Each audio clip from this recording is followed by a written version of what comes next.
देखिएगा अपन वृहद दूरियां और लघु दूरियों का मापन करना सीख चुके थे, जिसके अंदर प्रत्यक्ष अप्रत्यक्ष विधियां अपन ने जानी थी। अप्रत्यक्ष विधियों में मोस्टली जो दूरियों में जो वृहद दूरियों में बात की थी वो अपन ने लंबन विधि की थी, और प्रतिध्वनि वाली अपन ने ये बातें की नहीं थी क्योंकि सिलेबस का वो हिस्सा था, दे नहीं रखा था। लेकिन उसके क्वेश्चन अपने दे रखे हैं कि परावर्तन द्वारा प्रकाश आता है या परावर्तन द्वारा ध्वनि आती है तो उससे दूरियों का मापन कैसे किया जाता है। अब देखिए, अब अपन अपनी बुक के उन दूरियों पर आधारित जो आंकिक प्रश्न हैं उनको अपन सोल्व करते हैं। ये जो क्वेश्चन अपन अभी हल करने जा रहे हैं, इस क्वेश्चन में पहले कॉन्सेप्ट दे रखा है। कॉन्सेप्ट क्या दे रखा है कि लेसर जो लाइट होती है, जिसे अपन लेजर भी पढ़ते हैं, लेसर लाइट एक वर्णीय प्रकाश स्रोत है जो कि एक दिशा में चलता है, और इसके आधार पर ही चंद्रमा की पृथ्वी से दूरी परिशुद्धता से ज्ञात की जा चुकी है।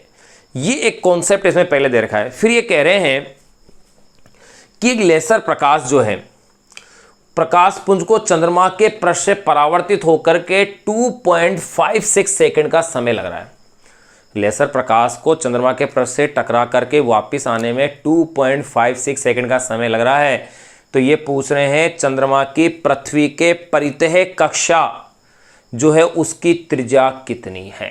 ये क्वेश्चन है। क्वेश्चन तो सरल सा है, लेकिन उसमें जो कॉन्सेप्ट पहले दे रखा है उसे अपन लिख लें कि लेसर प्रकाश के बारे में क्या क्या कह रहे हैं। ध्यान रहे, हर एक क्वेश्चन एक नए कॉन्सेप्ट के साथ है अपने इस बुक में, क्योंकि एनसीईआरटी बुक है और एनसीईआरटी बुक के अंदर क्वेश्चन आपको लेंथी जरूर लगेगा, लेकिन उस क्वेश्चन के अंदर कोई ना कोई कॉन्सेप्ट छुपा हुआ जरूर होता है। तो देखिएगा क्वेश्चन में क्या कह रहे हैं। क्वेश्चन में ये कह रहे हैं कि लेसर प्रकाश, लेसर LASER या लेजर भी पढ़ सकते हैं, यानी लेसर प्रकाश के अत्यधिक, लेसर प्रकाश के अत्यधिक तीव्र एक वर्णी, अत्यधिक तीव्र एक वर्णी तथा एक दिश किरण पुंज का स्रोत है। एक वर्णी तथा एक दिश किरण पुंज यहां लिख देते हैं। एक दिश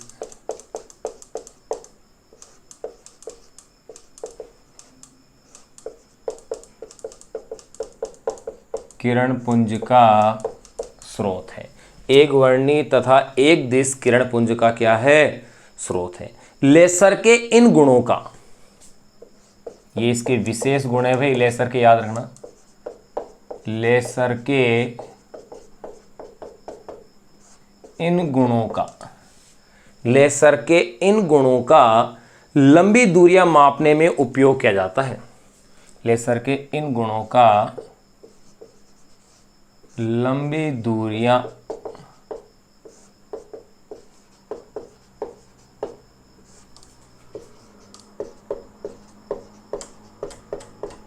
मापने में उपयोग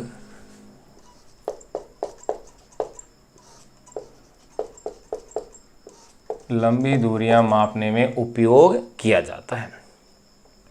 लेसर को प्रकाश के स्रोत के रूप में उपयोग करते हुए, लेसर को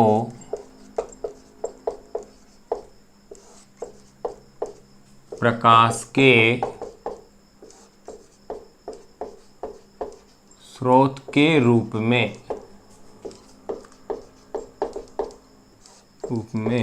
उपयोग करते हुए, लेसर को प्रकाश के स्रोत के रूप में उपयोग करते हुए पहले ही चंद्रमा की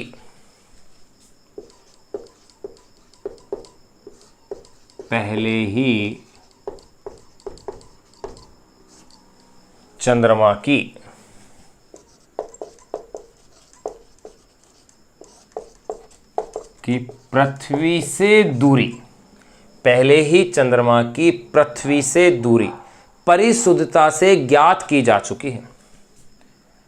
चंद्रमा की पृथ्वी से दूरी परिशुद्धता से ज्ञात की जा चुकी है।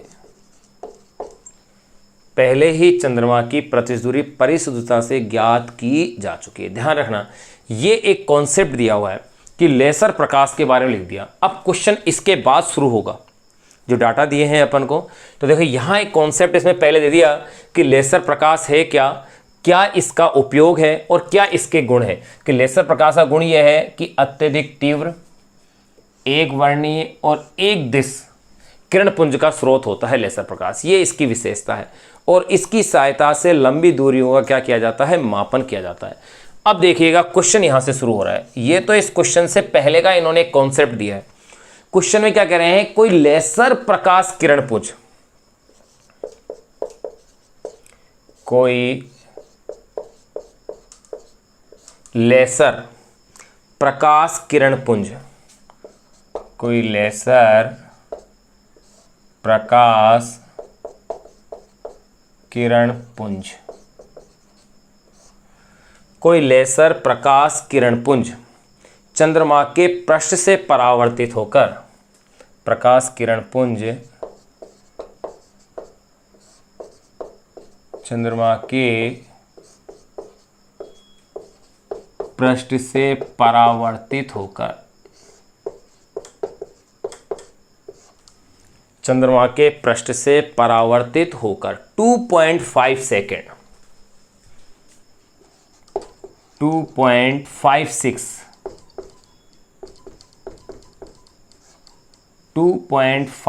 सेकेंड, 2.56 सेकेंड में वापस आ जाता है। सेकेंड में वापस आ जाता है। 2.56 सेकेंड में क्या होता है, ये वापस आ जाता है। तो पृथ्वी के परितः,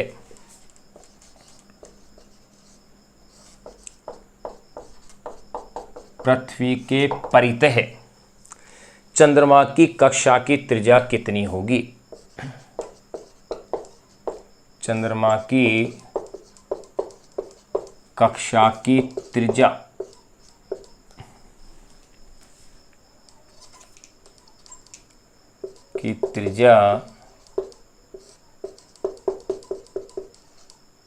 कितनी होगी। देखो ये तो स्पष्ट है, जितनी दूरी होगी उतनी ही कक्षा की क्या होगी, त्रिज्या होगी। तो देखिए सबसे पहले क्या कॉन्सेप्ट है इस सवाल को हल करने का, कि अपन जानते हैं दूरी बराबर चाल इंटू समय। यह लेसर प्रकाश है तो एक प्रकाश, यानी कि जिसकी चाल 3 × 10⁸ मीटर है। तो देखो क्वेश्चन में क्या कह रहे हैं कि उस प्रकाश स्रोत को, या प्रकाश स्रोत के लेसर प्रकाश को जाकर के और आने में लगा समय, यानी कि 2t हो गया। भाई वन साइड टाइम अगर मैं t मान लेता हूं तो t समय में जा रहा है, तो t समय में क्या हो रहा है, प्रकाश वापस आ भी रहा है। तो कुल समय क्या हुआ इसका 2t। तो 2t = इन्होंने दिया हुआ है 2.56 सेकेंड, ये अपन को दिया है। तो देखो इससे t आपको ज्ञात हो जाएगा 2.56/2। चलो इतना ही रख देते हैं इसे भी, ये सेकेंड, इतना समय वन साइड हो गया उसे। फिर लेसर प्रकाश है, तो लेसर प्रकाश है तो इसका वेग भी अपने पास है, जो कि प्रकाश का वेग होता है निर्वात में 3 × 10⁸ मीटर प्रति सेकेंड। ये पूछ रहे हैं दूरी, यानी कि उसके वृत्तीय पथ की त्रिज्या ज्ञात करवा रहे हैं। और ध्यान रहे वृत्तीय पथ की त्रिज्या होगी क्या, जो पृथ्वी से चंद्रमा की जो दूरी है, जितनी दूरी है उतनी ही दूरी में वृत्तीय पथ की त्रिज्या होगी। तो देखो अपन यूं कह सकते हैं पृथ्वी के परितः चंद्रमा की कक्षा की त्रिज्या। सिंपल सा क्वेश्चन है, पृथ्वी के परितः चंद्रमा की कक्षा की त्रिज्या, या यूं कह सकते हैं पृथ्वी से चंद्रमा की दूरी, जिसे मैं कह दूं कि r है। तो ये हो जाएगी चाल इंटू समय, r = c × t। तो देखिए भैया c की वैल्यू 3 × 10⁸, t की वैल्यू 2.56/2। अब आप इसे कैलकुलेट कीजिए, ये तो हो जाएगा 1.25, उसको 3 से मल्टीप्लाई कीजिए तो ये हो जाएगा 3.84 इंटू 10⁸ मीटर। यानी कि इतनी पृथ्वी से चंद्रमा की क्या दी हुई है, आपको दूरी दी हुई है, या यूँ कह सकते हैं यही चंद्रमा के वृत्तीय पथ की क्या हो गई है, त्रिज्या हो गई। एक क्वेश्चन अपने सोल्व कर लिया। अब बचे हुए और क्वेश्चन और अपन सोल्व करते हैं, क्योंकि क्वेश्चन से अपने पास कॉन्सेप्ट क्या होंगे, क्लियर होंगे।